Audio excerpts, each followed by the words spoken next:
இப்போ 2500 கொடுக்குறேன்னு சொல்கிறது நிர்பந்தம், மாமன் சீரு கொடுக்குறேங்கிறது நிர்பந்தம். மாமன் சீரு கொடுக்குறேன்னு சொன்ன பிறகு அந்த நிர்பந்தத்துக்கு உட்பட்டுறீங்களே, நீங்களே வந்து சிக்கிறீங்களா? அப்போ நீங்கள் உங்கள் நிர்பந்தத்தை ப்ரூவ் பண்ண வேண்டிய கட்டாயத்துக்கு போகிறீங்களா? ஊழல்னு அதிகமாக சொல்லி ஊழலற்ற ஆட்சி நான் தருவேன், ஊழலை எதிர்ப்பேன் நீங்கள் அதிகமாக சொன்னால் ஊழலுக்கு ஏதாவது சாம்பிள் செஞ்சு தானே ஆகணும். அண்ணாமலை அவர்களுக்கு திமுகவோட நல்ல உறவு இருக்குது அப்படின்னு சொல்லிட்டு சொன்னீங்க. திமுகவை தொடர்ந்து வந்து பாஜகவில் இருக்கும்போது நிறைய இடங்களில் எதிர்த்துட்டு வந்தார். பல டேட்டாவோட வந்து நிறைய விஷயங்கள் வந்து எதிர்த்து குரல் கொடுத்துட்டு இருந்தார் அண்ணாமலை. ஆனால் இப்போ வந்து அந்த எதிர்ப்பலை வந்து குறைஞ்சிருச்சா, எதிர்க்கிறத வந்து கைவிட்டுட்டாரா அண்ணாமலை? தாவேக குறித்து பேசும்போது அக்கறையோட சில விஷயங்கள் வந்து சொல்லியிருந்தீங்க. இதுவும் வந்து விஜய் அரசு வந்து கொஞ்சம் பண்ணால் ஆட்சி வந்து நல்லா இருக்குன்ற மாதிரி சில விஷயங்கள் சொல்லியிருந்தீங்க. ஆனால் தாவேக அரசின் மீதும் சரி திமுக அரசின் மீது மாற்றி வந்து குதிரை பேரம் பண்ணுறாங்க அப்படின்ற விமர்சனம் வந்து வந்துகிட்டே இருக்கு. எதனால் இது வருதுன்னு நினைக்கிறீங்க? என்ன நடக்குதுங்க உண்மையாகவே? திமுகவுக்கு வந்து என்ன பிரச்சனைன்னா, திமுக இந்த தடவை எப்படியா இருந்தால் ஜெயிச்சிருவோம், விஜய் வந்து ஓட்டை பிரித்து நம்ம வெற்றி அடைஞ்சிருவோம், அதிமுக ஓட்டை விஜய் பிரிச்சிருவார், அவர் ஒரு சினிமாக்காரரு, இந்த ரெட்டலை ஓட்டெல்லாம் சினிமாக்கார ஓட்டு. இந்த தடவை 2026 அதிர்ஷ்டத்தோட முடிவு தான். நிறைய இது அரசியல் முடிவே இல்லை, நிறைய விஷயங்கள் அதிர்ஷ்டத்தோட முடிவு. இந்த அதிர்ஷ்டத்தோட முடிவு அரசியல் முடிவோட சேர்த்துக்க வேண்டாம், ஒத்துக்க வேண்டாம். இதனால் என்ன பிரச்சனைன்னா, இந்த மாதிரி காங்கிரஸோட ஆர்வம் இருந்தது. இவர் இவர் வந்து திருமாவளவன் வந்து யாருமே எதிர்பார்க்கல, இது மாதிரி திமுக விட்டுட்டு போவார்னு எதிர்பார்க்கல. என்னை பொறுத்த வரைக்கும் திருமாவளவன் தன்னோட கட்சியை முழுக்க தாவேக்காட்ட அடமானம் வச்சுட்டாருன்னு தான் சொல்லுவேன். அவருக்குன்னு ஒரு தனித்தத்துவத்தை இழந்துட்டாருன்னு தான் சொல்லுவேன். ஏன்னா அவரால் இனிமே விஜய் அவர்கள்ட்டேருந்து வெளியே வந்து அவரோட கட்சியை நடத்துறதே அவருக்கு இனிமேல் சிரமமாயிரும். ஆனால் அவர் தரப்பில் சொல்கிறது என்ன அப்படின்னா, முழுக்க விசிகாவோட வாக்குகள் மட்டும் அங்கே வந்து போயிருக்கு அப்படின்னு சொல்கிறது வந்து அபத்தமாக இருக்குது. அது அவர் தானே சொல்லிக்கணும். மக்கள் இவர் எடுத்தாரா, சலிச்சு பார்த்தாரா? எந்த ஓட்டு இவரோட ஓட்டு அவருக்கு போச்சு, இவரோட ஓட்டு இவர்கிட்டே இருந்துச்சுன்னு சலிச்சு பார்த்தாரா? இவர் திமுகவில் நிற்காம தனியாக சீமான மாதிரி நின்றுட்டு பலத்தை அனுபவிச்சுட்டு சொன்னார்னா நீங்கள் சொல்கிற கருத்துக்கு நான் ஒத்துக்கிறேன். Regal jewellers, the biggest manufacturer and wholesalers, now in T Nagar, Chennai. Salem சிநேகிதிகளே, குமுதம் சிநேகிதி பெருமையுடன் நடத்தும் சந்திப்போம் சிந்திப்போம். இடம் ஸ்ரீ சக்தி கைலாஷ் மகளிர் கல்லூரி, அம்மாப்பேட்டை. நாள் 8/8/2026. நேரம் காலை 9:30 மணி முதல் 1:30 மணி வரை. Periyar Maniammai institute of science and technology, Thanjavur. Aerospace engineering with specialization in unmanned aerial vehicle. Sir, இப்போ பேசுகிற போது சொன்னீங்க அண்ணாமலை அவர்களுக்கு திமுகவோட நல்ல உறவு இருக்குது அப்படின்னு சொல்லிட்டு சொன்னீங்க. திமுகவை தொடர்ந்து வந்து பாஜகவில் இருக்கும்போது நிறைய இடங்களில் எதிர்த்துட்டு வந்தார். பல டேட்டாவோட வந்து நிறைய விஷயங்கள் வந்து எதிர்த்து குரல் கொடுத்துட்டு இருந்தார் அண்ணாமலை. ஆனால் இப்போ வந்து அந்த எதிர்ப்பலை வந்து குறைஞ்சிருச்சா, எதிர்க்கிறத வந்து கைவிட்டுட்டாரா அண்ணாமலை? இதில் என்ன பிரச்சனைன்னா, அவங்க வயசு கூட இன்னொரு காரணம். எல்லாரும் கால்ஃப் கோர்ஸில் போய் விளையாட போகிறாங்க. அந்த வயசு ஒத்தவங்கள்லாம் எல்லா கட்சியிலையும் இருக்காங்க, நான் பேர் சொல்ல விரும்பலை. எல்லோரும் கால்ஃப் கோர்ஸில் போய் விளையாட போகிறாங்க. அப்போது ஒரு நட்பு கலந்துருதுல்ல. எப்போதுமே அரசியலில் வந்து ஜெயலலிதாவும் கருணாநிதியும் எப்படி நடந்துக்கிட்டாங்கன்னா, ஒரு நட்பே கலக்காத அளவுக்கு வச்சுக்கிட்டாங்க. ஏன்னா 2 பேரும் எதிர்ப்பதமாக இருந்தால் தான் மக்கள் மனசில் எதிரி கட்சியாக இருக்க முடியும், அப்போ தான் நம்ம வாக்கு வங்கியை கரெக்டாக ஹேண்டில் பண்ண முடியுங்கிறதுல அவங்க ஜெயலலிதா அம்மையார் வந்து அதில் ரொம்ப தெளிவாக இருந்தாங்க. அது கருணாநிதி அவர்களும் அதை புரிஞ்சுக்கிட்டு அவங்களும் அதில் தெளிவாக, ஏன்னா அதுதான் கரெக்டான அரசியல். தமிழ்நாடை பொறுத்த வரைக்கும் 2 எதிர்ப்பதம் வேணுங்கிறது தான் முக்கியம். இப்போ எதிர்ப்பத சூழ்நிலை இல்லாமல் ஒரு சூழ்நிலை வந்ததுனால தான் விஜய் அவர்கள் உருவாக்கத்துக்கு வாய்ப்பே வந்தது. இப்போ கடுமையான எதிர்ப்பு அதிமுகவுக்கும் திமுகவும் நடைபெற்று இருந்ததுன்னா அந்த நேரத்தில் நிச்சயமாக விஜய் வர்றது இவ்வளோ சுலபமாக அவர் வந்து சீஃப் மினிஸ்டர் ஆகிருக்க மாட்டார். இந்த ப்ராப்ளம் இருக்குது. இப்போ இவருக்கெல்லாம் என்ன பிரச்சனைன்னா, இப்போ சுனில்ங்கிற ஒரு உங்களுக்கு தெரியும் சஃபாலஜிஸ்ட், அவர் எல்லாரோடையும் நட்பில் இருக்கார். ஒரு காலத்தில் சபரி அவர்களோட சேர்ந்து திமுகவோட சேர்ந்து செயல்பட்டார். இந்த போட்டு அவர் அண்ணாமலையோட ரொம்ப நெருக்கமான நண்பராக இருக்கார். இன்னொரு காலம் வந்து மிதுன் அவர்கள் எடப்பாடி அவர்களோட சன்னோடையும் ரொம்ப நெருக்கமாக செயல்பட்டார் அவருக்கு. இப்போ என்னன்னா, இவங்களுக்கெல்லாம் ஒரு சென்ட்ரிஃபியூஜியல் ஒரு பர்சனாலிட்டி அவைலபிளாக இருக்கார். சுனில்ங்கிற ஒரு பர்சனாலிட்டி எல்லாரையும் கனெக்ட் பண்ணக்கூடிய பர்சனாகவே இருக்கிறார். இப்போ இதனால் என்ன, நட்பு வளையம் கூட என்னென்னா அரசியல் வளையம் குறைஞ்சிக்கிட்டே வந்துடும். எப்போதுமே இதில் அரசியலில் ரொம்ப முக்கியமாக என்னென்னா, எதிர்ப்பதங்கிறத ஜெனுவனாக மெயின்டைன் பண்ண தெரியலைன்னா இந்த அரசியல் உள்ளுக்குள்ளே ஒரு உறவுகளை வளர்த்துக்கிட்டே வந்துட்டா என்னம்னா, எப்போதுமே ஒரு அரசியல் நிலைப்பாடை விட்டு தவறி தன்னோட சுய நிலைப்பாட்டுக்கு போயிடுவாங்க. அப்போ அரசியல் நீத்து போயிடும். இப்போ அரசியல் கடந்த நட்பு இருக்கக்கூடாதுன்னு சொல்கிறீங்களா? நட்பு வந்து எப்படின்னா ரொம்ப சுலபமான நட்பாக இருக்கக்கூடாது, மரியாதை நிமித்தமான நட்பு இருக்கலாம். இப்போ எனக்கும் சீமான் அவர்களுக்கும் நட்பு உண்டு, ஒரு மரியாதை நிமித்தமான நட்பு. அது ஒரு மரியாதை. ஒரு நல்ல அரசியல்வாதி, தனிப்பட்ட முறையில் போராடிட்டு இருக்காரு, நல்ல தமிழ் பேச்சாளர், ரொம்ப நாளைக்கு அப்புறம் தமிழ் பேசக்கூடிய ஒருத்தர் தமிழக அரசியலில் இருக்காருன்னா அவர் சீமான். எனக்கு தமிழ் ஆர்வம் உண்டு, அந்த தமிழ் ஆர்வத்து மேலே ஒரு நட்பு இருக்கும். ஆனால் அரசியல்னு வரும்போது நிலைப்பாடு வேறு வேறு, அவரோட நிலைப்பாடு வேறு, என் நிலைப்பாடு வேறு. அந்த பக்குவத்துக்கான வயசும் வரல இவங்களுக்கெல்லாம், அதுக்கும் ஒரு பக்குவம். இப்போ மூப்பனார் இருப்பார், மூப்பனார் அவர்கள் எல்லாரோட இணக்கமாக உழவார். ஆனால் அவருக்கு தெரியும் அவரோட நிலைப்பாடு. மூப்பனார் அவர்கள் அந்த பீரியடில் நெருக்கமாக கலைஞரோட இருந்து 96லேருந்து அவரோட அரசியலில் இருந்து சென்ட்ரல் கவர்மெண்ட்டும் ஆண்டாங்க, ஸ்டேட் கவர்மெண்ட்லேயும் இருந்தாங்க, அவ்வளோ இணக்கமாக செயல்பட்டாங்க டிஎம்சின்னு வச்சுட்டு. ஆனால் அவரே ஒரு 2001 எலெக்ஷனுக்கு போகும்போது நேரடியாக ஜெயலலிதா அம்மையாரோட சேர்ந்து இவரை எதிர்த்தார். நட்பு இருந்தாலும் அரசியல் கொள்கை ரீதியான ஒரு வித்தியாசத்துக்கு ஒரு மன முதிர்ச்சி, வயசோட ஒரு குவாலிட்டி, அதாவது என்ன சொல்கிறதுனா அனுபவ முதிர்ச்சி வேணும். இந்த அனுபவ முதிர்ச்சி இல்லாத இளைஞர்களாக இருந்து விளையாட்டு பிள்ளைகளை கால்ஃப் விளையாடக்கூடிய இடத்துல நீங்கள் இருந்தீங்கன்னா என்னென்னா அந்த நட்பு ரொம்ப இணக்கமான ஒரு நட்பாக ஈஸியாக கன்வெர்ட் ஆகிடும். அப்போ வந்து அரசியல் பண்ணுறது கஷ்டமாக போயிடும். அதனால தான் நிறைய அரசியல் பிழைகள் அண்ணாமலை இருக்கும்போது அதீதமான அரசியல் பிழைகள் பாஜக செஞ்சதுக்கு மெயின் காரணமே இந்த நட்பு வளையம்தான். அண்ட் இன்னொரு விஷயம் என்ன அப்படின்னா, சரத்குமார் அவர்களுடைய பிறந்தநாளையொட்டி அந்த பிறந்தநாள் நிகழ்ச்சியில் பாஜகவுடைய மாநில தலைவர் நயினார் நாகேந்திரன் கலந்துக்கிறாங்க, நாம் தமிழர் கட்சியுடைய தலைமை ஒருங்கிணைப்பாளர் சீமான் அவர்களும் கலந்துக்கிறாங்க. அங்கே வந்து சிரிச்சுக்கிட்டே சொல்கிறார் நயினார் நாகேந்திரன், ஒரு 2 மாதங்களுக்கு முன்னாடி வந்து இதே மாதிரி ஒரே மடையில இருந்திருந்தா வேற மாதிரி இருந்திருக்கும் அப்படின்னு சொல்கிறாரு. அப்போது இந்த விஷயத்தை வச்சு என்ன புரிஞ்சுக்கிறது? வேற ஒரு அணி உருவாக போகுதுன்னு புரிஞ்சுக்கிறதா? தெரில.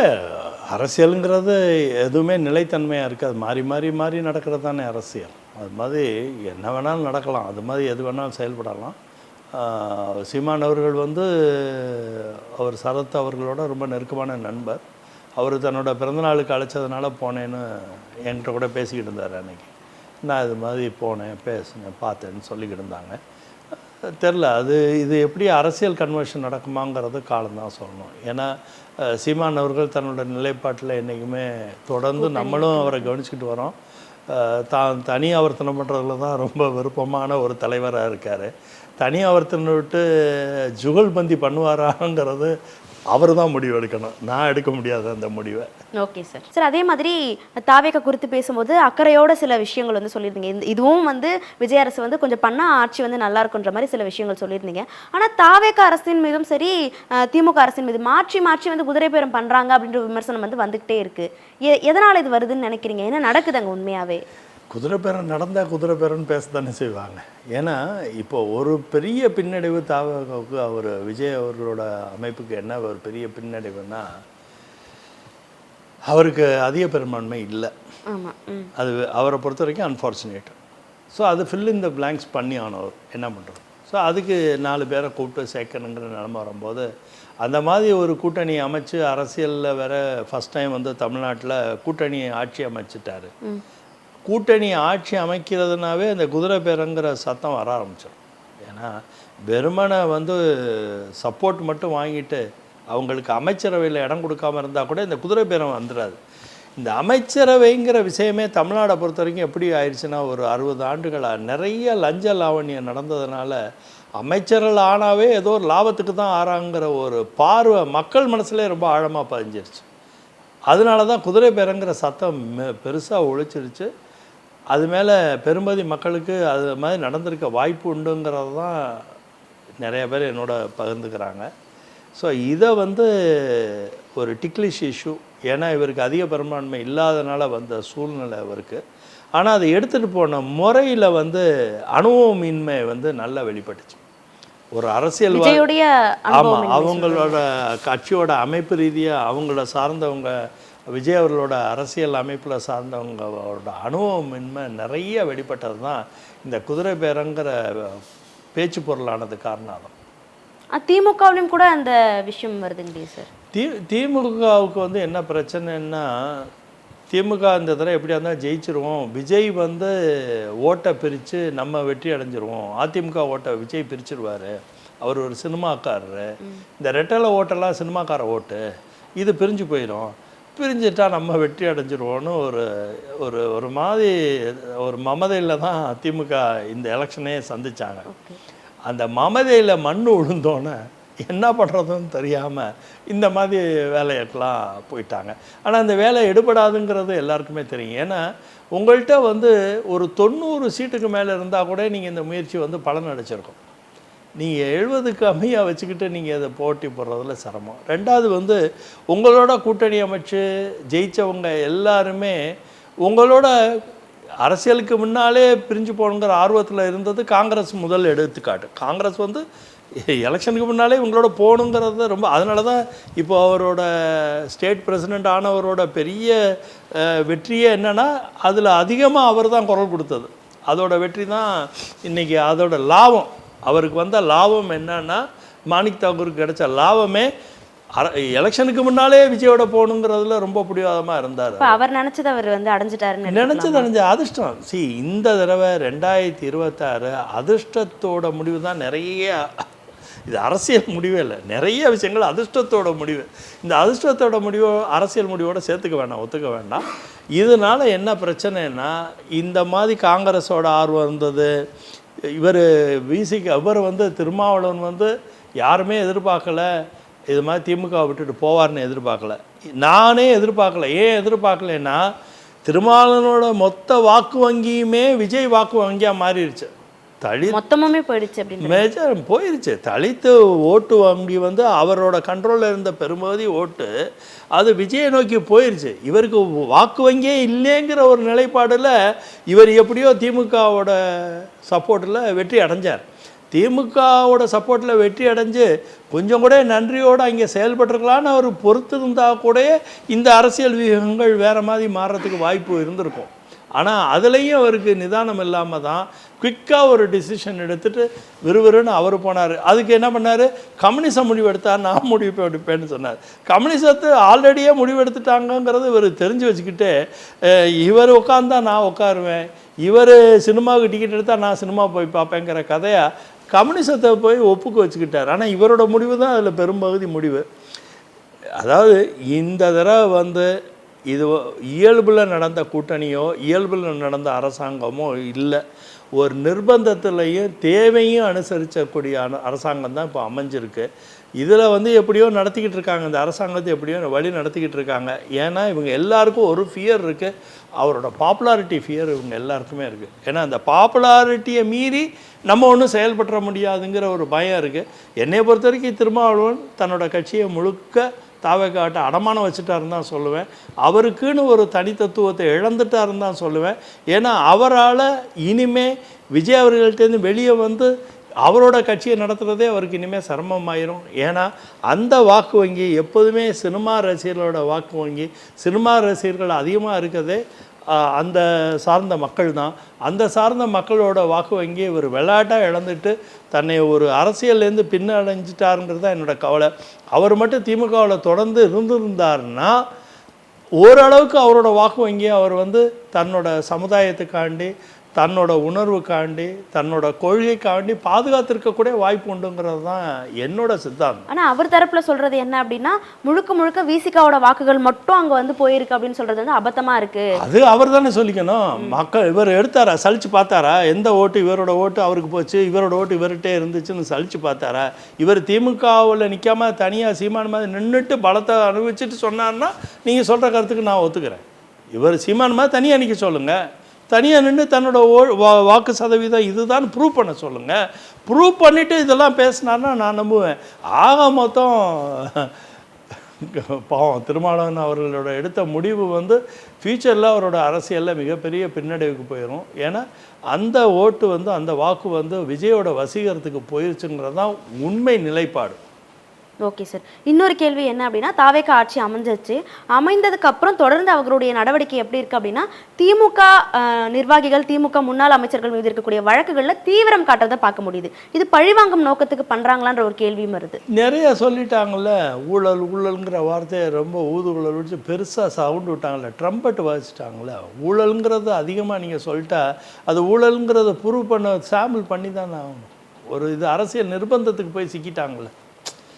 இப்போ 2500 ரூபா கொடுக்குறேன்னு சொல்கிறது நிர்பந்தம், மாமன் சீரு கொடுக்குறேங்கிறது நிர்பந்தம். மாமன் சீரு கொடுக்குறேன்னு சொன்ன பிறகு அந்த நிர்பந்தத்துக்கு உட்பட்டுறீங்களே, நீங்களே வந்து சிக்கிறீங்களா? அப்போ நீங்கள் உங்கள் நிர்பந்தத்தை ப்ரூவ் பண்ண வேண்டிய கட்டாயத்துக்கு போகிறீங்களா? ஊழல் ஊழல்னு அதிகமாக சொல்லி ஊழலற்ற ஆட்சி நான் தருவேன், ஊழலை எதிர்ப்பேன் நீங்கள் அதிகமாக சொன்னால் ஊழலுக்கு ஏதாவது சாம்பிள் செஞ்சு தானே ஆகணும். இதெல்லாம் ஒரு சாம்பிளாக பண்ணி தான். அதெல்லாம் உள்ளாட்சி தேர்தல் வேறு வருது. உள்ளாட்சி தேர்தலுக்கு இதெல்லாம் ஹெல்ப் பண்ணுமே, உள்ளாட்சி தேர்தலுக்குலாம் ஹெல்ப் பண்ணுமே. எல்லாமே ஒரு அரசியல் இருக்குல்ல, ஒரு அரசியல் கணக்கு அதுக்குள்ளே இருக்குல்ல. ஓகே, இப்போ அதுக்காக தான் இந்த மாதிரியான நடவடிக்கை வந்து எடுத்துட்டு இருக்காருன்னு எடுத்துக்கிறது. அரசியல்வாதிங்க அப்படி தானே யோசிப்பாங்க. இது அதுக்காண்டி இதுக்காண்டி இல்லை, அவங்களோட அரசியல் நிலைப்பாடை பாதுகாத்துக்கக்கூடிய கடமை அவங்கள்ட்ட இருக்குல்ல. அவங்க கட்சியை பாதுகாக்கணும், அவங்க நிலைப்பாடை பாதுகாக்கணும். இப்போ மக்கள் ஒரு விசுவாசத்தில் இருக்காங்க, அந்த விசுவாசத்தை பாதுகாக்கிறது ரொம்ப கஷ்டம், மக்கள்கிட்ட ரொம்ப கஷ்டம். மக்கள் சொரக்காய் தூக்குற மாதிரி தூக்கிட்டானா கீழே போட்டுருவாங்க. அதுதான் ஒரு பிரச்சனை. சொரக்காயை நீங்கள் தூக்கிறீங்கன்னு கீழே போட்டுருவீங்களா, போட மாட்டீங்களா? அது மாதிரி எப்போதுமே மக்கள் ஒரு விஷயத்தை ரொம்ப தூக்கிட்டானா கீழே போட்டுருவாங்க. கீழே போடாமல் அவங்கள பிடிச்சிக்கிட்டே இருக்கிறதுக்கு இதெல்லாம் பண்ணியே ஆகணும். அவங்க தொடர்ந்து இது மாதிரி பண்ணிக்கிட்டே இருக்கணும். ஓகே, அப்போ திமுக மீது இந்த மாதிரி நடவடிக்கைகளை தீவிரம் காட்டினா தான் மக்கள்கிட்டேருந்து ஒரு நம்பிக்கையை பெற முடியும். தெரியல, பார்க்கணும். எல்லாம் போக போக தான் எல்லாம் தெரியும். ஏன்னா தீவிரம் காட்டுறது, செயல்படுத்துறது, அதுலேருந்து கோர்ட்டோட இன்வால்மெண்ட் என்ன, கோர்ட்டோட சைட் ஆஃப் ஆப்ரேஷன்ஸ் என்ன இருக்குது, நிறைய விஷயங்கள் பார்க்க. சர்க்காரிய கமிஷன்லேருந்து நம்ம இதெல்லாம் பார்த்துருக்கோமேம்மா. நான் பார்த்துருக்கேன், நீங்கள் பார்த்துருக்க மாட்டீங்க. சர்க்காரிய கமிஷன்லேருந்தே நம்ம இந்த மாதிரி நிலைப்பாடு பார்த்துருக்கோம். 2G ஊழலை பற்றி பார்த்துருக்கோம். நிறைய ஊழல்கள், அது ஊழல் எதிர்ப்பு, அம்மையாரோட ஊழல் எதிர்ப்பு, 18 கேஸு எல்லாம் பார்த்துருக்கோமே. வீட்டுக்குள்ளே நுழைஞ்சு கேமரா வச்சு செருப்புலேருந்து புடவை வரைக்கும் காமிச்சது மக்கள் எல்லாம் பார்த்துருக்கோமே. ராத்திரியில் போய் கலைஞரை இழுத்துட்டு வந்தது. இது மாதிரி தமிழ்நாடு அரசியலில் சில விஷயங்கள் இந்த மாதிரி கொஞ்சம் மிகைப்படுத்தி காரசாரமாக இருக்கும். ஏன்னா நம்ம மசாலா சாப்பிட்ற பீப்புள் தானே, கொஞ்சம் மசாலா வச்சா தான் அரசியலும் சுவைக்கும். அது மாதிரி இதெல்லாம் மசாலா ஆக்டிவிட்டி.